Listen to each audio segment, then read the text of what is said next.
Hi, 4.25 saint പ്ലോട്ടിന് വേണ്ടി തയ്യാറാക്കിയിട്ടുള്ള 1115 square feet area വരുന്ന ഒരു വീടിന്റെ പ്ലാനാണ് ഇന്നത്തെ വീഡിയോയിൽ ഉൾപ്പെടുത്തിയിട്ടുള്ളത്.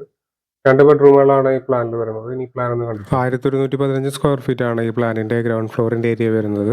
ഓപ്പൺ ടെറസിലേക്കുള്ള സ്റ്റെയർ റൂമിന് 155 സ്ക്വയർ ഫീറ്റ് ഏരിയ വരുന്നുണ്ട്. ഈ ഭാഗത്തായിട്ടാണ് സിറ്റ് ഔട്ട് കൊടുത്തിട്ടുള്ളത്. 760-140 സെന്റിമീറ്റർ എന്നതാണ് സിറ്റ് ഔട്ടിന്റെ അളവ്. സിറ്റ് ഔട്ടിൽ നിന്നും ഈ ഒരു ലിവിംഗ് ഏരിയയിലേക്കാണ് കിടക്കുന്നത്.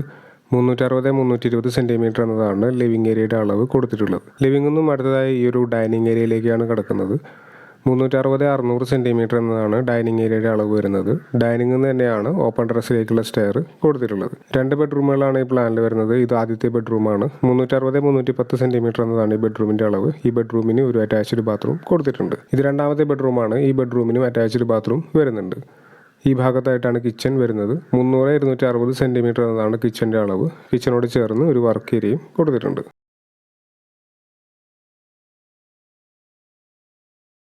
വീടിന്റെ പ്ലാനും ഡിസൈനും സംബന്ധിച്ച വീഡിയോസ് ആണ് ഈ ചാനൽ അപ്ലോഡ് ചെയ്യുന്നത്. വീഡിയോ ഇഷ്ടമെങ്കിൽ ലൈക്ക്, ഇതുപോലുള്ള വീഡിയോസ് താല്പര്യമുള്ള ആളുകൾ ചാനൽ സബ്സ്ക്രൈബ് ചെയ്യാതെ കാണുന്നുണ്ടെങ്കിൽ ചാനൽ സബ്സ്ക്രൈബ് ചെയ്തേക്ക്. Thanks for watching.